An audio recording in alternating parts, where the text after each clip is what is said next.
नहीं लग रहा है।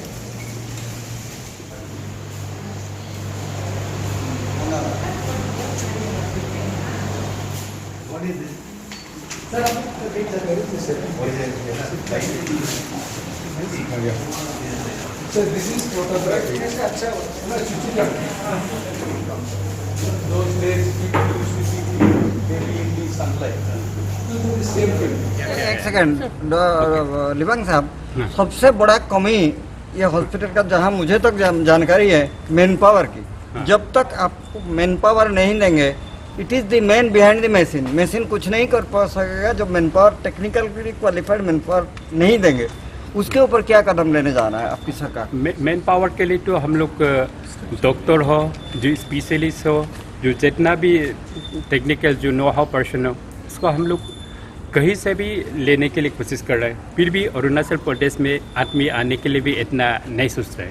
फिर भी हम लोग कोशिश कर रहे हैं, मतलब बाहर से भी आ जाए, और खास करके अपने यहाँ का लोकल लड़का लोग मतलब क्वालिफाइड वाला होने से आने से ठीक है, लेकिन हमारे में बहुत कमियाँ है। फिर भी हम लोग इतना शॉर्टेज होने का बावजूद भी हमारा अभी ट्रिम्स एक अच्छा खासा नाम वाला एक इंस्टीट्यूशन अभी उभर रहा है। तो हमारा डायरेक्टर का जो ये से रोल का अंदर में, तो हम लोग इस बीच में गवर्नमेंट को भी, जो चीफ मिनिस्टर को भी, अपने कैबिनेट कॉलीग को भी बोल रहे हैं, हम लोग जो भी करना है, जो हेल्थ को अभी हमको यहाँ जो पेंडेमिक 19 कोविड का कारण से बहुत कुछ जानने मिल गया, लेसन मिल गया। तो इसलिए हम लोग अभी हेल्थ का जो भी प्रॉब्लम है उसको हम लोग प्रायोरिटी रखना है। तो इसी कारण से हम लोग जितना भी ह्यूमन रिसोर्स जो जरूरी है उसको भी हम लोग डिस्कशन करेगा। ट्रिम्स का जो क्या क्या डिपार्टमेंट में क्या ज़रूरी है और क्या क्या हम लोग और ज़रूरी होगा, नीड बेस का मुताबिक हम लोग बात करना है। तो इसमें स्टेट का चीफ मिनिस्टर पेमा खांडू और हमारा जो फाइनेंस मिनिस्टर का जो बोले हेल्थ का अभी टोटल इन्हू वे प्रायोरिटाइज कर रहा है और इन्हू भी सपोर्ट कर रहा है। और इवन कैबिनेट भी जो हेल्थ का जो जितना भी नीडी है उसको सपोर्ट करने के लिए रेडी है। तो इसलिए उसको हम लोग ट्रिम्स का जो ऑफिसर्स, जो डायरेक्टर, उसका जो टीम हम लोग को इतना कमी है, ये जरूरी है बोल के इन लोग हम लोग को फीडबैक देना पड़ेगा, हम लोग नहीं जानेगा। सर, रिपोर्ट्स मिल रहा है कि जितना भी ईटानगर में कोविड टेस्टिंग इक्विपमेंट्स है वो ख़त्म हो गए हैं। तो क्या गवर्नमेंट की फाइनेंशियल स्टेटस कमजोरी में आ गई क्या? नहीं, वो तो जो पैसा के लिए कोविड को फाइट करने के लिए हम लोग के यहाँ में कुछ ये नहीं कमियाँ नहीं है अदर्स ये होने से। सिर्फ उसमें मतलब वहाँ से जितना ऑर्डर किया है वो टाइमली आ नहीं पाया होगा।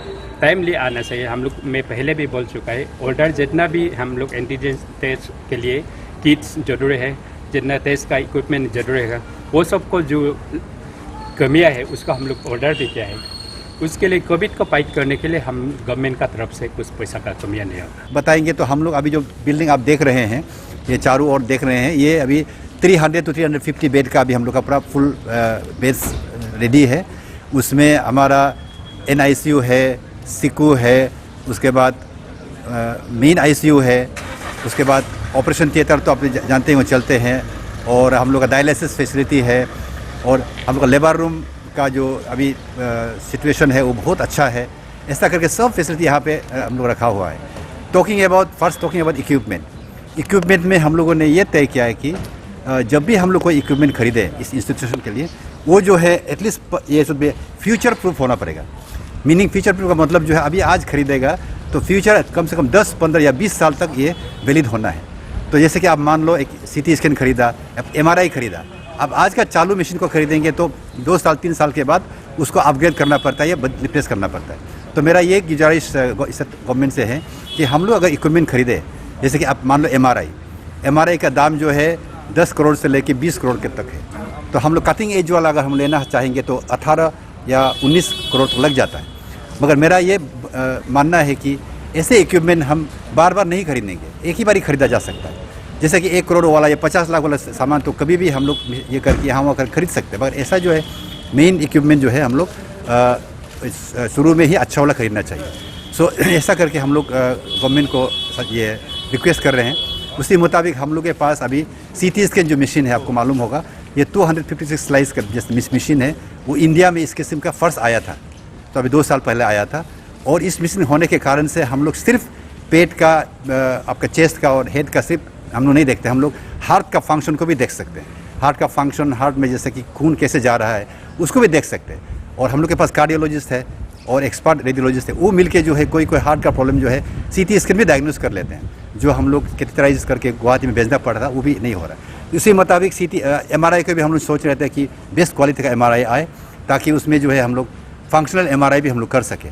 और अभी हम लोग को PG रेडियोलॉजी में PG कोर्स शुरू करना है, तो उसके लिए सिर्फ MRI के लिए हम रुका हुआ है, because we do not have MRI, तो अभी हम लोग PG कोर्स इस साल नहीं शुरू कर सकेंगे। तो हमको लगता है कि ये परचेज भी हो रहा है MRI का, तो जब तक आएंगे तो PG कोर्स भी होगा।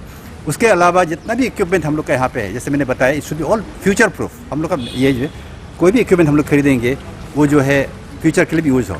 तो आप ऑपरेशन थिएटर में जाए, उसमें हर किस्म का इक्विपमेंट है। अभी जितना भी लेप्रोस्कोपी इक्विपमेंट है वो हाई एंड वाला है हम लोग का। और उसमें जो कोटरी मशीन है या आप बोलो एनेस्थेसिया स्टेशंस हैं, this are all future proof. और अभी हम लोग का हालांकि मेन बिल्डिंग जो है कंप्लीट नहीं हुआ है, ब्लॉक 2 कंप्लीट नहीं हुआ है। सो ब्लॉक 2 जब कंप्लीट होगा, ब्लॉक 1 ब्लॉक 2 मिला के हम लोग का जो 750 बेड्स हम लोग एक्यूपमेंट कर सकेंगे। उसमें कम से कम 25 to 30 ICU बेड्स होगा, उसमें ऑपरेशन थिएटर होगा, 12 ऑपरेशन थिएटर्स होगा। उसमें अलग सा हम लोग का जो है ट्रॉमा एंड इमरजेंसी का अलग सा बड़ा फैसिलिटी होगा। उसमें ट्रॉमा इमरजेंसी वार्ड में, ब्लॉक में अपना सा ही एक CT स्कैन रहेगा, अपने वहाँ OT रहेगा, अपने वहाँ में जैसा कि एक स्पेशल हॉस्पिटल जैसा। जैसे इस किस्म का जब कोविड जैसा कोई पेंडेमिक आता है, कोई ऐसा सिचुएशन आता है, उस जगह को जो इमीडिएटली हम लोग कॉर्डन ऑफ करके हम लोग आइसोलेशन करा सकते हैं, उस किस्म से हम लोग प्लान कर रहे हैं। तो अभी बाकी जैसे कि आपने NICU में गया अभी, तो बच्चा को जो है अभी हमारे पास एक KG वाला बच्चा जो 33 वीक्स में जन्म हुआ है, उसका बच्चा के रखा हुआ है। पहले ज़माने में ऐसा बच्चा को तो जब जन्म होते ही माँ बाप छोड़ देते, दूध भी नहीं पिला सकते, उसका स्किन भी इतना पतला होता है, चूहा जैसा दिखाई देता है। तो वैसा का बच्चा के रखा हुआ है। उसमें अभी CPAP करके जो है हम लोग का नॉन इन्वेसिव बच्चा को हवा देने वाला मशीन वगैरह भी आया हुआ है। फोटोथेरेपी मशीन से LED फोटोथेरेपी मशीन है, वार्मर है, और हमारे पास प्रोफेसर्स है, तो एक्सपर्ट लोग हैं। तो अभी मेन पावर उसमें है और इक्विपमेंट है, मिला के जो है अच्छा सर्विस दे रहे हैं। और जैसे अभी लेबर रूम में जाओ तो हर जगह में हम लोग के पास अल्ट्रासाउंड देखा हुआ, हर जगह में अल्ट्रासाउंड बिछा हुआ है। आप ICU में जाओ, लेबर रूम में जाओ, तो अल्ट्रासाउंड के लिए पेशेंट को यहाँ वहाँ करने का जरूरत नहीं है, on the spot. Because ultrasound ऐसा चीज़ है कि उससे इमीडिएटली आप बहुत कुछ आप बीमारी के बारे में, तकलीफ डिजीज़ के बारे में पता कर सकते हैं। तो हर जगह में अभी अल्ट्रासाउंड होगा, और अल्ट्रासाउंड हर डॉक्टर को करना आना पड़ेगा। हम ट्रेनिंग भी हम लोग दे रहे हैं। तो ऐसा करके हम लोग का अभी काफ़ी इम्प्रूव हुआ है। जब पूरा हॉस्पिटल बिल्डिंग, दोनों बिल्डिंग पूरा हो जाएगा, हमको तो लगता है कि नॉर्थ ईस्ट में ये एक फर्स्ट नहीं होने से भी it will be one of the best.